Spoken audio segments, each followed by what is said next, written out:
రాష్ట్ర ప్రజలందరికీ నమస్కారాలు తెలియజేసుకుంటా ఉన్నాను. రాష్ట్ర విభజన తర్వాత ఉమ్మడి 13 జిల్లాలతో ఆవిర్భవించినటువంటి నవ్యాంధ్రప్రదేశ్ రాష్ట్రంలో ఇటు రాయలసీమలోని ఉమ్మడి జిల్లాలు కర్నూలు, కడప, అనంతపురం, అదేవిధంగా చిత్తూరు, ఇలా 4 ఉమ్మడి జిల్లాలు, అదేవిధంగా ఉత్తరాంధ్రలో ఉన్నటువంటి విశాఖపట్నము, విజయనగరము, శ్రీకాకుళము, ఆ విధంగా 3 జిల్లాలు, దాదాపుగా నవ్యాంధ్రప్రదేశ్లో ఉన్నటువంటి ఉమ్మడి 13 జిల్లాలలో దాదాపుగా 7 జిల్లాలు వెనకబడినటువంటి జిల్లాలుగానే ఉండటం మనం అందరికీ తెలిసినటువంటి విషయమే.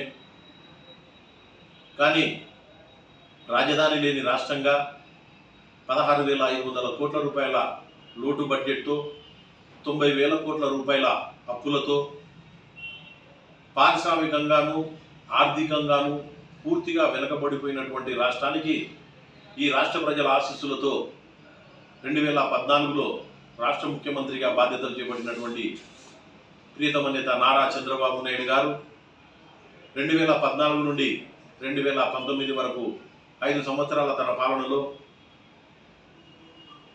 రాష్ట్రంలోని అన్ని ప్రాంతాలను అభివృద్ధి చేయాల్సినటువంటి అవసరం ఉంది.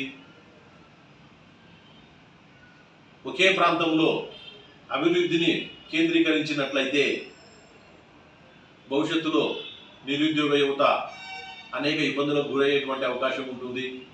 భవిష్యత్తులో కొన్ని విపత్కరమైనటువంటి పరిస్థితులు ఎదురయ్యేటువంటి అవకాశం ఉంటుంది. కాబట్టి అభివృద్ధి వికేంద్రీకరణ ద్వారా రాష్ట్రంలో ఉన్నటువంటి 13 ఉమ్మడి జిల్లాలను సమాంతరంగా అభివృద్ధి చేయాల్సినటువంటి అవసరము, బాధ్యత నా పైన ఉంది అనేటువంటి ఒక ఆలోచనతో ఆ రోజు ఉత్తరాంధ్రలోని విజయనగరము, విశాఖపట్నము, శ్రీకాకుళము, అదేవిధంగా రాయలసీమలోని కర్నూలు, కడప, చిత్తూరు, అనంతపురంతో పాటుగా ఇతర జిల్లాలను కూడా గౌరవ ముఖ్యమంత్రి వర్యులు శ్రీ నారా చంద్రబాబు నాయుడు గారు తన 5 ఏళ్ల పరిపాలనలో సమాంతరంగా అభివృద్ధి చేయడం జరిగింది. దురదృష్టం ఏమంటే 2019 ఎన్నికల్లో తండ్రి లేని బిడ్డను దయచేసి నాకు ఒకసారి అవకాశం ఇవ్వండి అని చెప్పేసి ఈ రాష్ట్ర ప్రజలను వైఎస్ జగన్మోహన్ రెడ్డి గారు ప్రాధాన్యపడటం వల్ల ఒక్కసారి అవకాశం ఇచ్చి చూద్దాము అనేటువంటి ఆలోచనతో రాష్ట్ర ప్రజలు వైఎస్ఆర్ కాంగ్రెస్ పార్టీకి ఓటు వేసి వైఎస్ జగన్మోహన్ రెడ్డిని ముఖ్యమంత్రిని చేయడం జరిగింది. రాష్ట్ర ప్రజలు ఎంతో నమ్మకంతో వైఎస్ఆర్ కాంగ్రెస్ పార్టీకి ఓటు వేసి వైఎస్ జగన్మోహన్ రెడ్డిని ముఖ్యమంత్రిని చేస్తే 5 సంవత్సరాల తన పాలనలో వైఎస్ జగన్మోహన్ రెడ్డి గారు రాష్ట్రాన్ని అభివృద్ధిలో పూర్తిగా అతంపాతాలనికి తొక్కివేయడం జరిగింది. 2014 నుండి 2019 వరకు ఆనాడు ముఖ్యమంత్రిగా ఉన్నటువంటి ప్రియతమ నేత నారా చంద్రబాబు నాయుడు గారు రాష్ట్రానికి తీసుకొచ్చినటువంటి అనేక పరిశ్రమలను, అనేక పెట్టుబడులను ఈ రాష్ట్రం నుండి జగన్మోహన్ రెడ్డి గారు తరిమేయడం జరిగింది. అందులో భాగంగా విశాఖపట్నంలో ఉన్నటువంటి అదానీ డేటా సెంటర్, అదేవిధంగా లూలు కంపెనీ, ఇంకా అనేక కంపెనీలను ఆ రోజు జగన్మోహన్ రెడ్డి గారు తరిమేయడం జరిగింది. అదేవిధంగా కేంద్ర ప్రభుత్వం విశాఖ స్టీల్ ప్లాంట్ ప్రైవేటీకరించేటువంటి ప్రయత్నం చేస్తే విశాఖ ఉక్కు పరిశ్రమ ఆంధ్రప్రదేశ్ ప్రజల మనోభావాలతో ముడిపడినటువంటి పరిశ్రమ, ఎందరో కార్మికులు ప్రాణత్యాగం చేసి సాధించుకున్నటువంటి విశాఖ స్టీల్ ప్లాంట్ను దయచేసి ప్రైవేటీకరణ చేయడం అనేది చేపట్టొద్దండి, ఇది నా విన్నపము అని చెప్పేసి కనీసం ఆ రోజు కేంద్ర ప్రభుత్వ పెద్దలను ఒప్పించలేకపోయారు వైఎస్ జగన్మోహన్ రెడ్డి గారు. అదేవిధంగా రాయలసీమ జిల్లాల్లో పూర్తిగా వెనుకబడినటువంటి జిల్లాలు, రాయలసీమ జిల్లాలను అభివృద్ధి చేయాల్సినటువంటి అవసరం ఉంది అనేటువంటి ఒక ఆలోచనతో పారిశ్రామిక రంగం ద్వారా అభివృద్ధి చేసి సాగునీటి ప్రాజెక్టులను పూర్తి చేసి ఇక్కడ రైతాంగానికి సాగునీరు, తాగునీరు అందించడం ద్వారా ఇక్కడి ప్రాంత ప్రజలను వలస కూలీలుగా పోనీయకుండా నివారించవచ్చు అనేటువంటి ఆలోచన చేయడం జరిగింది ప్రియతమ నేత నారా చంద్రబాబు నాయుడు గారు. అదేవిధంగా పారిశ్రామిక రంగాన్ని అభివృద్ధి చేయడం ద్వారా రాయలసీమ యువత ఉద్యోగ అవకాశాల కోసం అటు హైదరాబాద్ కానీ, ఇటు బెంగళూరు కానీ, ఇటు చెన్నై కానీ, అటు ముంబై కానీ ఇతర నగరాలకు వలస వెళ్తూ ఉన్నారు. పారిశ్రామికంగా రాయలసీమ ప్రాంతాన్ని అభివృద్ధి చేసినట్టయితే రాయలసీమ జిల్లాల ప్రజలకు రాయలసీమ ప్రాంతంలోనే ఉద్యోగ ఉపాధి అవకాశాలు కల్పించడానికి అవకాశం ఉంటుంది అనేటువంటి ఒక ఆలోచనతో ఆ రోజు తిరుపతిలో శ్రీ సిటీ ఏర్పాటు చేయడం, సెల్కాన్ కంపెనీ తయారీ కంపెనీ కేంద్రాన్ని ఏర్పాటు చేయడం, అదేవిధంగా అనంతపురం జిల్లాలో కియా మోటార్స్ పరిశ్రమ తీసుకురావడం, కర్నూలు జిల్లా ఓర్వకల్లు సమీపంలో విమానాశ్రయాన్ని ఏర్పాటు చేయడం, అదేవిధంగా జైరా స్టీల్ను తీసుకురావడం, ఓర్వకల్లు ఇండస్ట్రియల్ పార్క్ సమీపంలో జైరా స్టీల్ తీసుకురావడం, అదేవిధంగా 30,000 ఎకరాల్లో ఓర్వకల్లు సమీపంలో పారిశ్రామిక వాడ ఏర్పాటు చేయడం, అనంతపురం జిల్లాలో ఆసియాలోనే అతిపెద్ద సోలార్ పవర్ ప్లాంట్ ఏర్పాటు చేయడం, దానితో పాటుగా రాయలసీమ జిల్లాలో ఉన్నటువంటి వాతావరణ పరిస్థితులను ఉపయోగించుకొని ఇక్కడ రాయలసీమ జిల్లాలో అత్యధికంగా సోలార్ పవర్ ప్లాంట్స్ ఏర్పాటు చేయడం, విండ్ పవర్ ప్లాంట్స్ ఏర్పాటు చేయడం ద్వారా ఇక్కడ నిరుద్యోగ యువతకు ఉద్యోగ ఉపాధి అవకాశాలు కల్పించేటువంటి ప్రయత్నం చేయడం జరిగింది.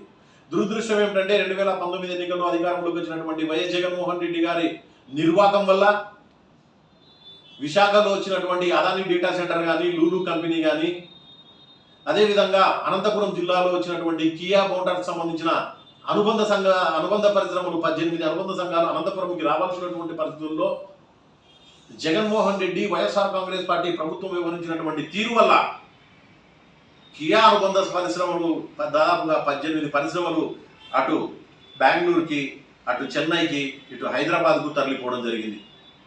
అదేవిధంగా ఆ రోజు పోలవరం ప్రాజెక్ట్ అన్నది ఆంధ్రప్రదేశ్ రాష్ట్ర అభివృద్ధిలో అత్యంత కీలకమైనటువంటి ప్రాజెక్టు. ఒకవైపు సాగునీరు అందిస్తూ, మరొక వైపు ప్రజలకు తాగునీరు అందిస్తూ, మరొక వైపు 900 మెగావాట్ల విద్యుత్తును ఉత్పత్తి చేస్తూ, అదేవిధంగా ఉత్తరాంధ్ర ప్రాంతంలోనూ, అదేవిధంగా కృష్ణా డెల్టా ప్రాంతంలోనూ పారిశ్రామిక అవసరాలకు తగినటువంటి నీరును అందిస్తూ, ఇలా అనేక రకాలుగా పోలవరం ప్రాజెక్ట్ అన్నది రాష్ట్ర అభివృద్ధిలో ఎంతో కీలక పాత్ర పోషించేటువంటి ప్రాజెక్టు. పోలవరం ప్రాజెక్ట్ అన్నది బహుళార్థ సాధక ప్రాజెక్టు. ఇటువంటి ప్రాజెక్టును పూర్తి చేసుకోవాల్సినటువంటి బాధ్యత మన పైన ఉంది అని చెప్పేసినటువంటి ఆలోచనతో 2014 నుండి 2019 వరకు ప్రియతమ నేత నారా చంద్రబాబు నాయుడు గారు ఆనాటి కేంద్ర ప్రభుత్వ పెద్దల సహకారంతో నిర్మాణాన్ని పరుగులు పెట్టించినటువంటి పరిస్థితిని మనం అంతా కల్లారా చూసాం. దురదృష్టవశాత్తు 2019లో అధికారంలోకి వచ్చినటువంటి వైఎస్ జగన్మోహన్ రెడ్డి గారు అత్యంత కీలకమైనటువంటి పోలవరం ప్రాజెక్టును 5 సంవత్సరాల తన పాలనలో పూర్తిగా నిర్వీర్యం చేసినటువంటి దౌర్భాగ్యపు పరిస్థితులను కూడా మనం అందరం కళ్ళతో చూడడం జరిగింది. వైఎస్ఆర్ కాంగ్రెస్ పార్టీ అధికారంలో ఉండగా రాష్ట్ర జలవనరుల శాఖ మంత్రిగా పనిచేసినటువంటి నోటు పారుదల శాఖ మంత్రిగా అనిల్ కుమార్ యాదవ్ నోరు పారేసుకొని మాట్లాడారే తప్ప పోలవరం ప్రాజెక్టు పైన ఏమాత్రం చిత్తశుద్ధి అవగాహన కనపరచలేదు అని చెప్పేసి ఈ సందర్భంగా నేను తెలియజేస్తా ఉన్నాను. అదేవిధంగా అనిల్ కుమార్ యాదవ్ తర్వాత రాష్ట్ర జలవనరుల శాఖ మంత్రిగా బాధ్యతలు చేపట్టినటువంటి అంబటి రాంబాబు గారు ఆడవాళ్ళకు ఫోన్ చేసి ఒక అరగంట వచ్చి వెళ్తావా అని చెప్పేసి ఆయన వ్యవహరించినటువంటి తీరు రాష్ట్ర ప్రజానీకానికి అందరికీ కూడా తెలిసినటువంటి విషయమే. జలవనరుల శాఖ మంత్రిగా రాష్ట్రంలో పోలవరం ప్రాజెక్టుతో పాటుగా ఇతర పెండింగ్ ప్రాజెక్టులన్నీ పూర్తి చేయాల్సినటువంటి అంబటి రాంబాబు ఆ రోజు పోలవరం నా ప్రాజెక్టు నాకు చాలా క్లిష్టమైంది, ఆ ప్రాజెక్టు నాకే అర్థం అవ్వలేదు, కాబట్టి ఎటువంటి పరిస్థితుల్లో పోలవరం ప్రాజెక్టు పూర్తి అవ్వదు అని చెప్పేసి ఆ రోజు ఆయన సర్టిఫికెట్ ఇవ్వడం జరిగింది. వైఎస్ జగన్మోహన్ రెడ్డి పరిపాలన అనుభవం లేకపోవడం వల్ల, అదేవిధంగా వైఎస్ జగన్మోహన్ రెడ్డి నియంత్రిత వైఖరి వల్ల, వైఎస్ఆర్ కాంగ్రెస్ పార్టీ నాయకుల అవినీతి వల్ల రాష్ట్రం అభివృద్ధి కుంటుపడింది, భావితరాలకు భవిష్యత్తు అనేది లేకుండా పోయింది.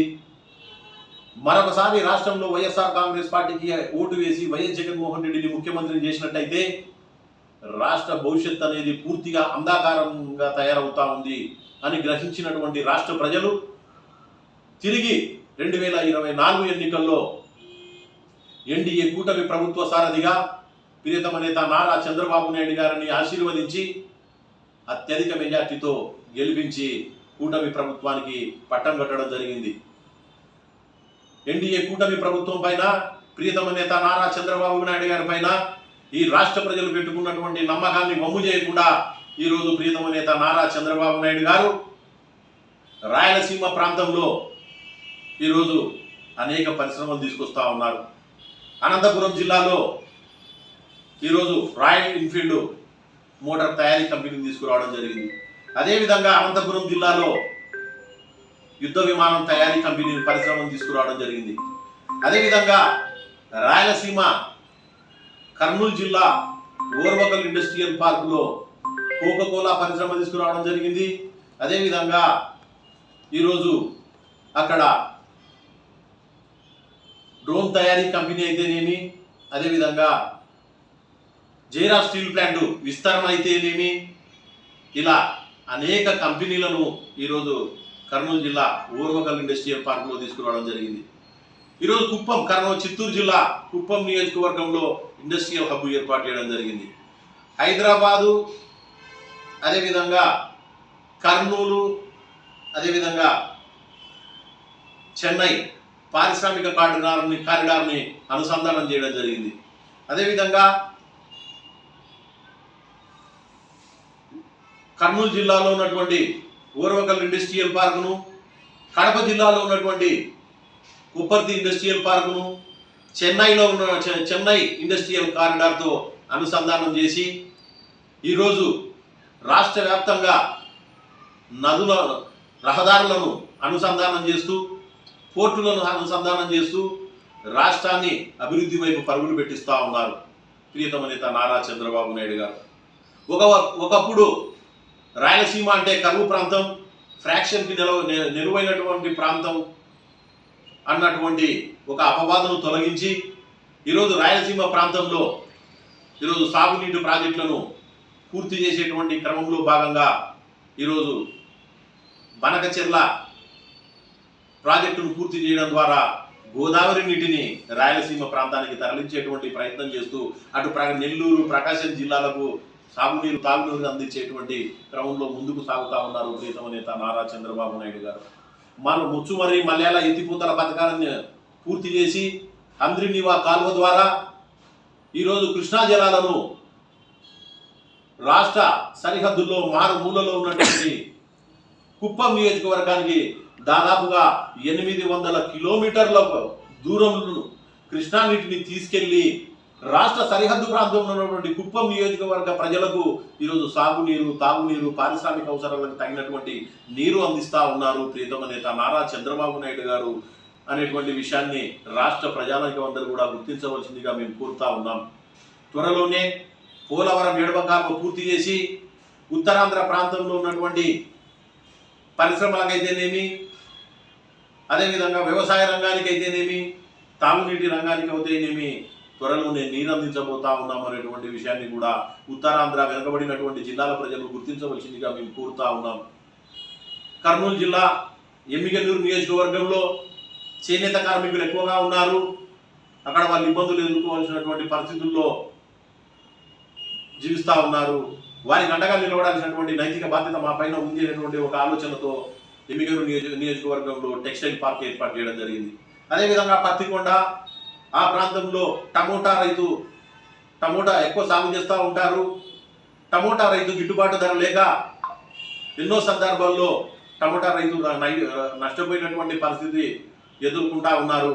కాబట్టి పత్తికొండ ప్రాంతంలో టమోటా జ్యూస్ ఫ్యాక్టరీ ఏర్పాటు చేయడం ద్వారా టమోటా రైతుగా నిలబడేటువంటి అవకాశం ఉందని చెప్పేసేటువంటి ఆలోచనతో గౌరవనీయులు జిల్లా మంత్రివర్యులు శ్రీ టీజీ భరత్ గారు, అదేవిధంగా గౌరవనీయులు పత్తికొండ శాసనసభ్యులు శ్రీ కేఈ శ్యాంబాబు గారు, చంద్రబాబు నాయుడు గారి సహకారంతో, లోకేష్ బాబు గారి సహకారంతో ఈరోజు టమోటా జ్యూస్ పరిశ్రమను తీసుకురావడం జరిగింది. ఈ విధంగా వెనుకబడినటువంటి రాయలసీమ జిల్లాల్లో కర్నూలు, కడప, చిత్తూరు, అనంతపురం ఇలా 4 ఉమ్మడి జిల్లాల్లో అనేక పరిశ్రమలను, పెట్టుబడులను తీసుకొస్తా ఉన్నారు. ఇక్కడ నిరుద్యోగ యువతకు ఉద్యోగ ఉపాధి అవకాశాలు కల్పించేటువంటి క్రమంలో ముందుకు సాగుతా ఉన్నారు. అదేవిధంగా రాయలసీమ జిల్లాలో ఉన్నటువంటి పెండింగ్ ప్రాజెక్టులను పూర్తి చేసి ఇటు శ్రీశైలం వాటర్ని అంద్రినివా కాలువ ద్వారా తీసుకుని వచ్చి అటు బనకచెర్ల ద్వారా గోదావరి నీటిని తీసుకుని వచ్చి రాయలసీమ ప్రాంతానికి, ప్రకాశం జిల్లాకు, అదేవిధంగా గుంటూరు జిల్లాకు సాగునీరు, తాగునీరు అందించడం ద్వారా అటు కృష్ణా డెల్టాకు పోలవరం కుడి కాలువ ద్వారా సాగునీరు, తాగునీరు, పారిశ్రామిక అవసరాలకు తగినటువంటి నీరు అందించి ఆ ప్రాంత ప్రజానికానికి అండగా నిలబడబోతా ఉన్నారు అనేటువంటి విషయాన్ని కృష్ణా డెల్టా ప్రజానికం గుర్తించవలసిందిగా మేము కోరుతా ఉన్నాం. అదేవిధంగా పోలవరం ఎడమ కాలువ ద్వారా గోదావరి నీటిని ఉత్తరాంధ్ర ప్రాంతానికి తరలించి అక్కడ పారిశ్రామిక రంగానికి ఊతమివ్వబోతా ఉన్నారు. అదేవిధంగా అక్కడి రైతాంగానికి, ప్రజలకు తాగునీరు అందించబోతా ఉన్నారు అనేటువంటి విషయాన్ని మీరు గ్రహించవలసిందిగా ఉత్తరాంధ్ర ప్రాంత ప్రజలకు చేతులు జోడించి నమస్కరిస్తూ విన్నపం చేస్తా ఉన్నాను. ఈరోజు కేంద్ర ప్రభుత్వ పెద్దలను ఒప్పించి విశాఖ స్టీల్ ప్లాంటును ప్రైవేటీకరించకుండా అక్కడ ప్రజల మనోభావాలకు అనుగుణంగా స్టీల్ ప్లాంటు ఈరోజు కొనసాగే విధంగా స్టీల్ ప్లాంట్ ఉనికి, మనుగడ ఇబ్బందుల్లో పడకుండా ఈరోజు ప్రియతమ నేత నారా చంద్రబాబు నాయుడు గారు ఉత్తరాంధ్ర ప్రజల సెంటిమెంట్ను గౌరవించినటువంటి విషయాన్ని ఉత్తరాంధ్ర ప్రాంత ప్రజలు గ్రహించవలసిందిగా మేము చేతులు జోడించి నమస్కరిస్తూ, ఆ రోజు జగన్మోహన్ రెడ్డి గారు ఉత్తరాంధ్ర ప్రాంతంలో ఎగ్జిక్యూటివ్ క్యాపిటల్ ఏర్పాటు చేస్తాను, రాయలసీమ ప్రాంతంలో హైకోర్టు ఏర్పాటు చేసి కర్నూలు న్యాయ రాజధాని చేస్తాను అని చెప్పేసి ప్రాంతీయ విభేదాలు రెచ్చగొట్టి ప్రజల మధ్యన విద్వేషాలను రెచ్చగొట్టేటువంటి ప్రయత్నం చేస్తే ఈరోజు ప్రియతమ నేత నారా చంద్రబాబు నాయుడు గారు అభివృద్ధి వికేంద్రీకరణ ద్వారా ఇటు రాయలసీమ జిల్లాలను పూర్తి స్థాయిలో అభివృద్ధి చేస్తూ, అటు వెనకబడినటువంటి జిల్లాలు ఉత్తరాంధ్ర జిల్లాలను పూర్తి స్థాయిలో అభివృద్ధి చేస్తూ, ఇటు కోస్తా జిల్లాలను అభివృద్ధి చేస్తూ, అదేవిధంగా ఉత్తర కోస్తా జిల్లాలైనటువంటి ప్రకాశం, నెల్లూరు జిల్లాలను అభివృద్ధి చేస్తూ, అన్ని ప్రాంతాలను సమాంతరంగా అభివృద్ధి చేస్తూ అభివృద్ధి వికేంద్రీకరణ ద్వారా అభివృద్ధి ఫలాలను నిరుద్యోగ యువతకు, రాష్ట్ర ప్రజలకు అందిస్తూ ముందుకు సాగుతున్నటువంటి విషయాన్ని ఉత్తరాంధ్ర, అదేవిధంగా ఉత్తర కోస్తా ప్రజలు, అదేవిధంగా ఉత్తరాంధ్ర ప్రజలు, అదేవిధంగా రాయలసీమ ప్రజలు, కోస్తా ప్రజలు ప్రతి ఒక్కరు కూడా గ్రహించవలసిందిగా కోరుతూ, ప్రజల మధ్యన విద్వేషాలు రెచ్చగొడుతూ, ప్రాంతీయ విభేదాలను రెచ్చగొడుతూ రాజకీయ ప్రయోజనాలు పొందేయాలని చూసినటువంటి వైఎస్ జగన్మోహన్ రెడ్డిని రాజకీయ సమాధి చేయాల్సినటువంటి అవసరం ఉందని చెప్పేసి ఈ సందర్భంగా తెలియజేస్తూ, ప్రజల ఆకాంక్షలకు అనుగుణంగా ఈరోజు అన్ని ప్రాంతాలను రాష్ట్రంలో ఉన్నటువంటి ఉత్తరాంధ్ర, అదేవిధంగా రాయలసీమ, ఉత్తర కోస్తా, అదేవిధంగా కోస్తా జిల్లాలను సమాంతరంగా అభివృద్ధి చేస్తూ అభివృద్ధి వికేంద్రీకరణ ద్వారా భావితరాల భవిష్యత్తుకు పునాది వేస్తున్నటువంటి ప్రియతమ నేత నారా చంద్రబాబు నాయుడు గారిని, ఎన్డీఏ కూటమి ప్రభుత్వాన్ని మరొకసారి ఆశీర్వదించి రాబోయేటువంటి స్థానిక సంస్థల ఎన్నికల్లో అత్యధిక మెజార్టీతో గెలిపించవలసిందిగా విన్నపం చేస్తూ ముగిస్తా ఉన్నాను. జై చంద్రబాబు, జై తెలుగుదేశం, అదే వర్ధిల్లాలి ఎన్డీఏ కూటమి పార్టీల ఐక్యత.